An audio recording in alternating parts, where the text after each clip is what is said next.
This is Nightline and I'm Adrian Seet. News making the headlines. Youths are highest road accident casualties, says PM. And Health Ministry targets having 50% of children vaccinated before school session starts.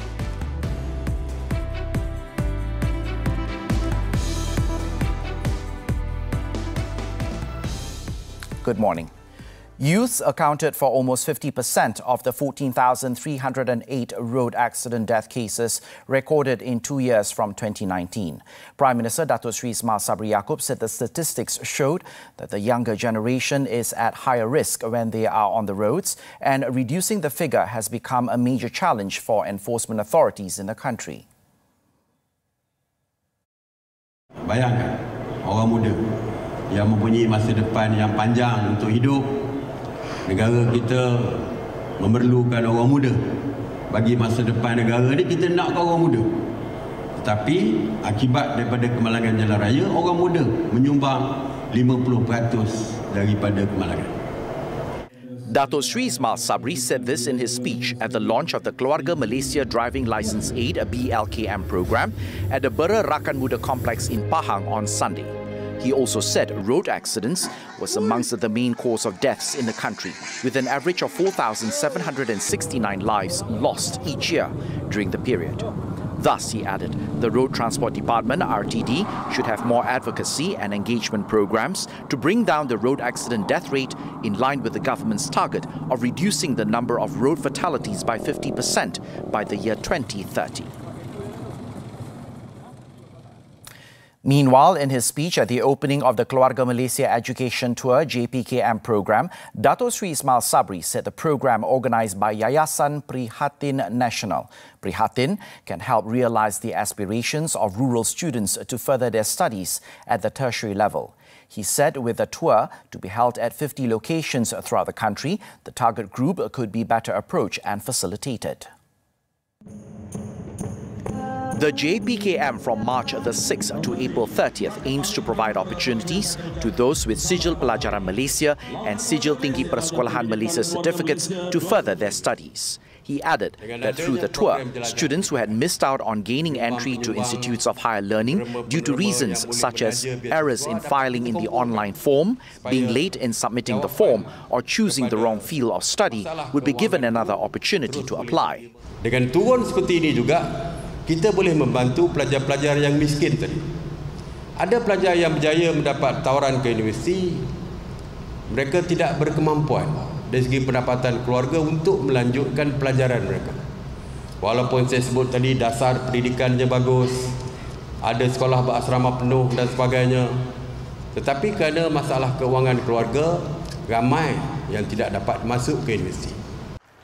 Datuk Seri Ismail Sabri, who is also Bera MP, informed that the program organised in the constituency was targeting to benefit about 1,000 individuals. He also called on government agencies, private companies and government-linked companies, GLCs, to contribute so that more poor and underprivileged students could be helped. In the meantime, Datuk Seri Ismail Sabri has shot down talks that the 15th general election, GE15, is just around the corner, following the victorious momentum of Barisan Nasional, BN, in the state elections earlier. He said any decision to call for GE15 will be discussed at the party level, and it should not be influenced by a small group of people who are demanding for the election to be held soon. Semua keputusan mesti dibincangkan secara serius di dalam parti. Ini merupakan satu perkara yang besar pilihan raya ni, ya. Jadi parti akan bincang dan akan membuat keputusan, dan selepas itu mungkin beberapa perkara lain juga perlu dilihat. Dia ada prosedur dia. He also said that so far there has been no decision on GE15. But once the party has decided on the matter, he will need to have an audience with the Yang di-Pertuan Agong to get his consent first. And if he grants it, only then can the GE15 be held. The last two state elections, BN secured landslide wins, claiming 2/3 majority in both Malacca and Johor polls, held on November 20th last year and on Saturday, respectively. The public health situation in the country, which has been affected by the COVID-19 pandemic, needs to be stabilized before the 15th general election, GE15, can be held. Health Minister Khairi Jamaluddin said even when the country has entered a transition to endemic phase, it does not mean that the pandemic has ended, and all still have to be careful as the polls will involve a lot of people. Saya nampak kerajaan persekutuan ada perjanjian sehingga bulan Julai. Tiada apa-apa keperluan yang mendesak. Kerajaan stabil, tidak akan tumbang. Undang-undang dapat diluluskan di Parlimen. Jadi dari sudut kesihatan awam lah, saya nampak boleh kita tunggu dulu sehingga keadaan bertambah stabil. Keadaan dah stabil, tapi dia bertambah stabil. Dan jangan kita mengundang benda yang tak perlu kita adakan kerana semata-mata kita nampak ada peluang politik.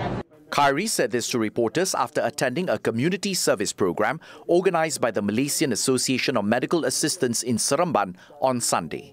He added that although Malaysians have the right to vote, as the country is still hit by the pandemic, a safe mechanism to enable COVID-19 patients to vote without adversely affecting the people's health must be considered. He also said that discussions must be held with the Election Commission, EC, to find the best mechanism for the suggestion of allowing COVID-19 patients to vote in the elections. Meanwhile, the Health Ministry, MOH, is targeting to have 50% of children in Malaysia aged 5 to 11 vaccinated against COVID-19 through the National COVID-19 Immunisation Programme for Children, PIC kits, before the school session begins next week. As such, Khairi urged parents to immediately bring their children to get their vaccine shot in order to protect them from the adverse effects should they be infected with COVID-19.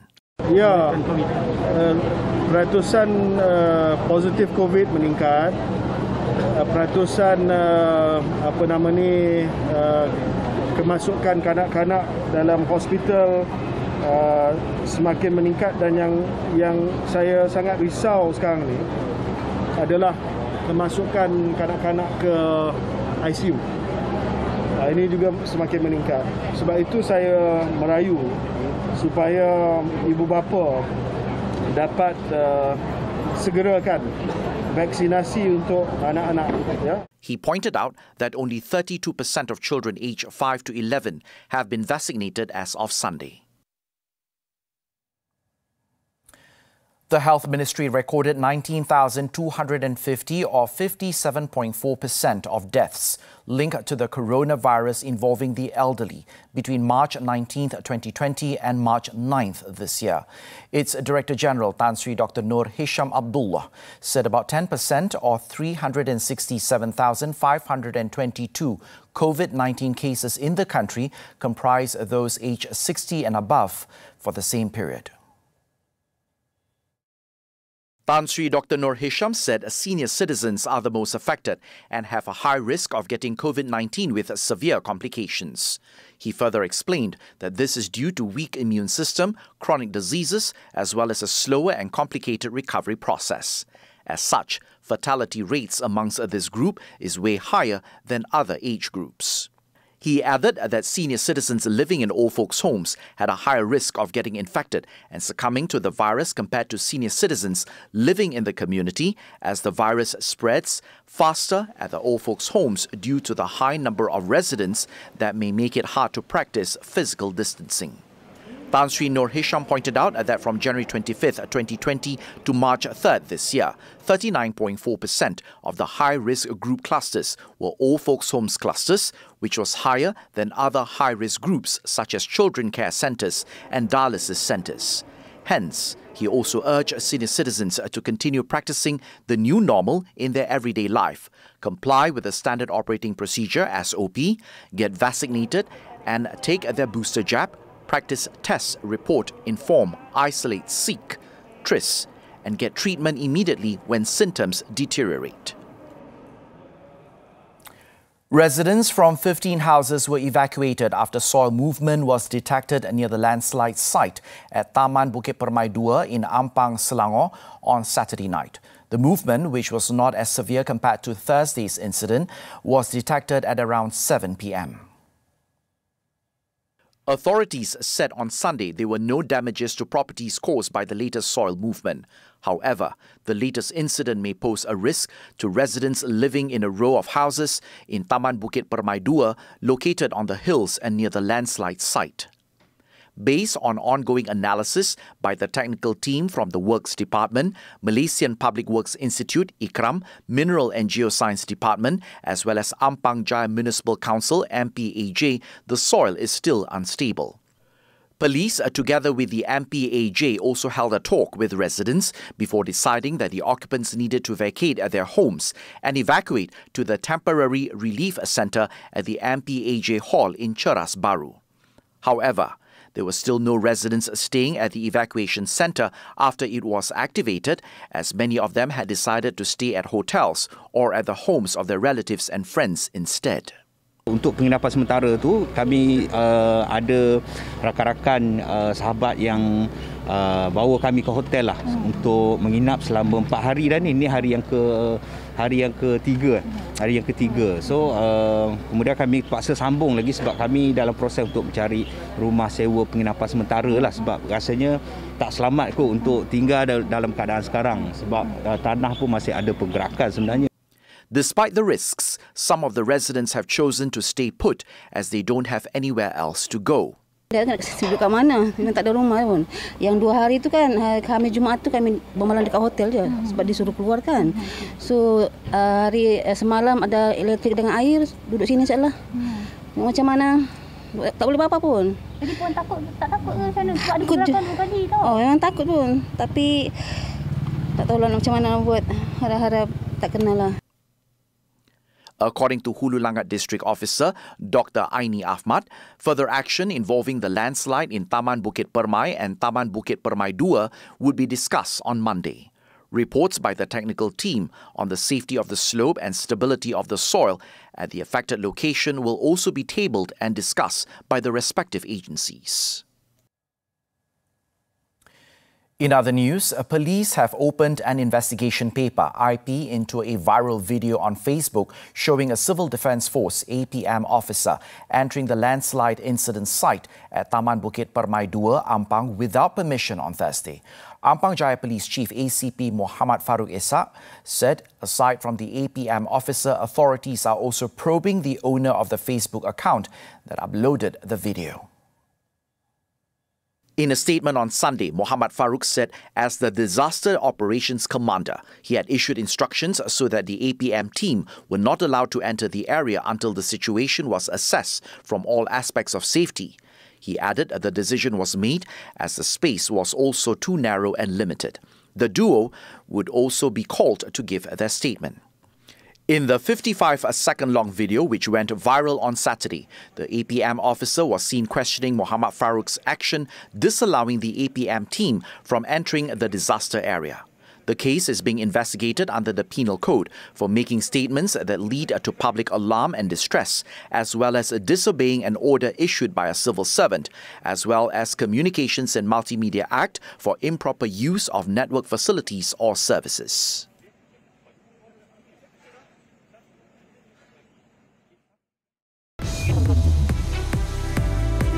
More local news later in the bulletin, but first, ballistic missiles hit Iraq's Kurdish capital. Stay with us.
onto the foreign front.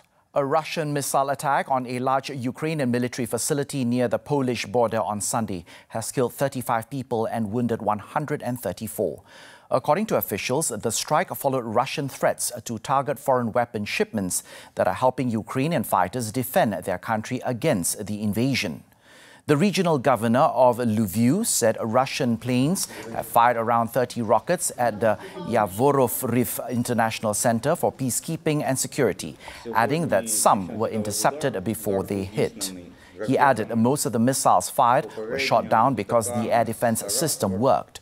Since Russia invaded Ukraine, Lviv had largely been spared at the scale of destruction unfolding further east and becoming a destination for residents escaping bombarded cities, as well as for many of the nearly 2.6 million refugees who have fled the country.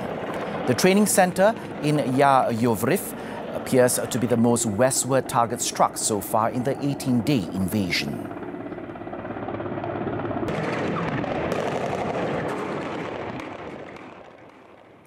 In other news, Iran's Revolutionary Guards have taken responsibility for a dozen ballistic missiles that struck Iraq's northern Kurdish regional capital of Erbil in the early hours of Sunday. Now, according to the Kurdish Interior Ministry, the missiles, which targeted the United States consulate's new building, caused only material damage and injured one civilian. Officials said the missile attack only targeted civilian residential areas and not a foreign base, and thus the international community has been called to carry out an investigation. Additionally, the attack comes as talks to revive the 2015 Iran nuclear deal face the prospect of collapse after a last-minute Russian demand forced world powers to pause negotiations for an undetermined time despite having a largely completed text. Separately, a U.S. State Department spokesperson called it an outrageous attack but said no Americans were hurt, but there was no damage to U.S. government facilities in Erbil.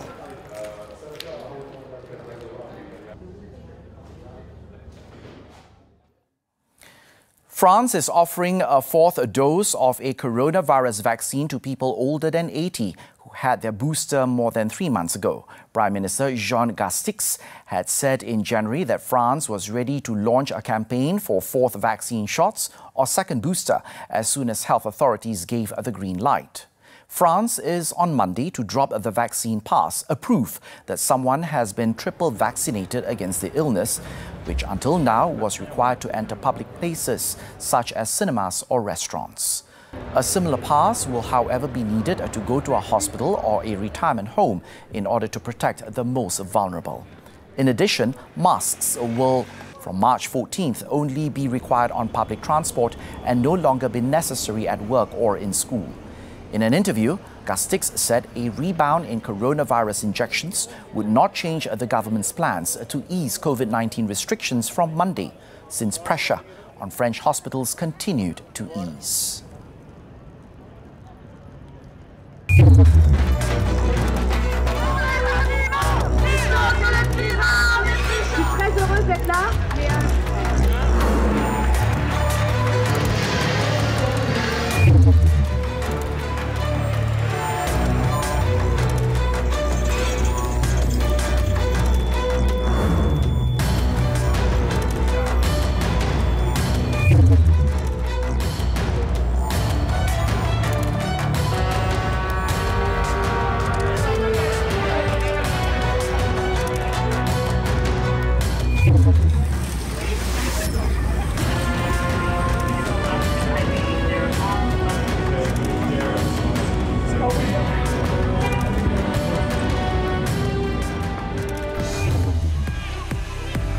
Action from the Australian A-League sports coming up next.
Sports football. The Newcastle Jets were again left questioning how they walked away empty-handed after conceding a late goal in a 2-1 loss to Adelaide at Cooper Stadium on Sunday night.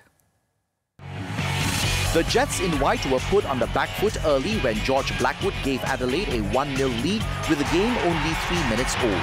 Angus Thurgate scored the equaliser for the Jets in the 65th minute. But substitute Mohamed Toure scored with just 2 minutes remaining of regulation time to give Adelaide their third straight win, while handing Newcastle a third loss in 8 days. Adelaide United moves to third in the table on 27 points, 6 adrift of leaders Melbourne City. Newcastle loses its third in a row and remains on 15 points.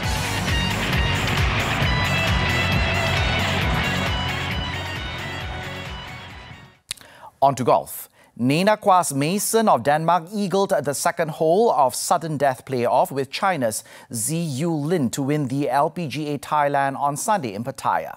Now, the victory made her the first ever Danish player to win an LPGA Tour title.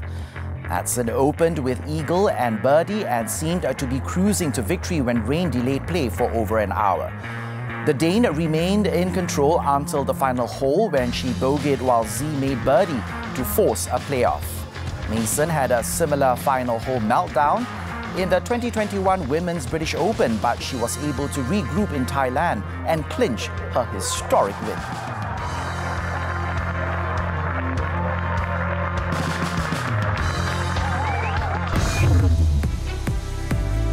Teenager killed after being run over by car. The details when we return.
The Singapore Police Force have been facilitative with their counterpart in Malaysia on the One Malaysia Development Berhad 1MDB investigations.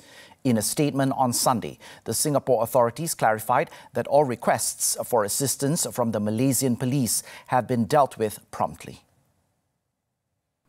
The statement was issued in reference to recent news reports about Malaysian police awaiting Singapore's permission and assistance to conduct further investigations into Datuk Dr. Taufik Aiman.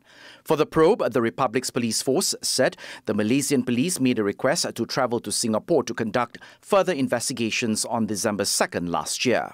The Commercial Affairs Department CAD responded on December the 6th to agree to the requests and in the last correspondence on January 10th this year had proposed for the Malaysian team to conduct its visit between February 8th and 9th.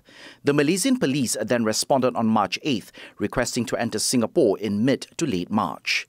The statement, which was shared by the Singapore High Commission, added that the Republic had facilitated Malaysia's One Malaysia Development Berhad 1MDB-related investigations in other ways since 2015. This included arranging for the repatriation of about 88 million Singapore dollars of seized 1MDB-related money to the Malaysian government. It also said that it will continue to facilitate requests for assistance in accordance with Singapore's legal framework. A teenage boy died after he was run over by a car in a road accident on the East Coast Highway Phase 2 or LPT2 near Bukit Besi in Dungun, Terengganu on Sunday.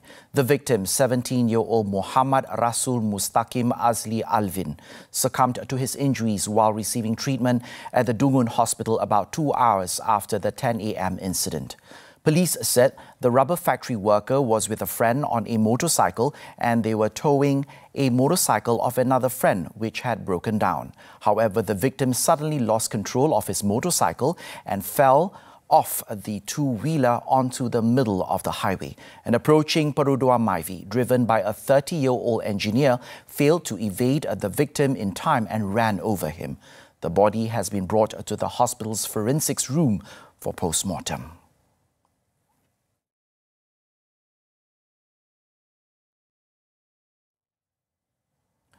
A man was arrested after trying to escape from police by driving recklessly in Jalan Air Embun, Titiwangsa in Kuala Lumpur on Saturday night, as seen in a 9-second video which went viral on social media earlier on Sunday.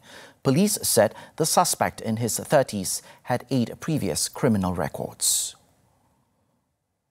In a statement on Sunday, City Criminal Investigation Department CID Chief SAC Habibi Majinji said another suspect had managed to escape in the 12:15 a.m. incident, which had caused damage to several vehicles and a stall around the area. He added a team of police personnel on patrol around Taman Tasik Titiwangsa spotted a parked Toyota Harrier SUV with 2 suspicious men on board at Jalan Kuantan. When the personnel approached the vehicle, it sped off in a reckless manner for 2 kilometers before stopping at Jalan Air Embun, where the driver was nabbed. Checks also found that the SUV had been reported missing and was fitted with a fake registration number. The case is being investigated under Section 353 and Section 186 of the Penal Code.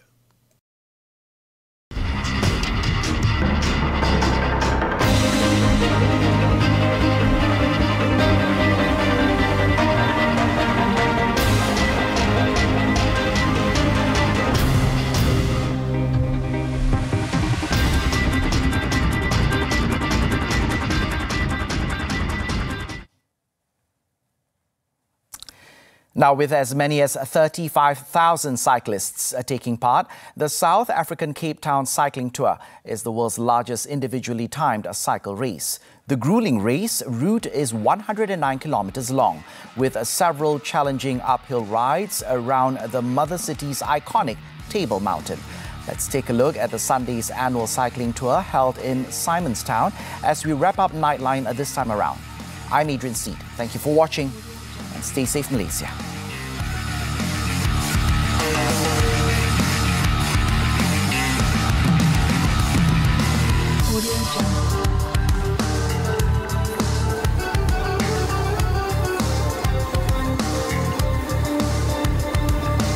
Audio Jungle.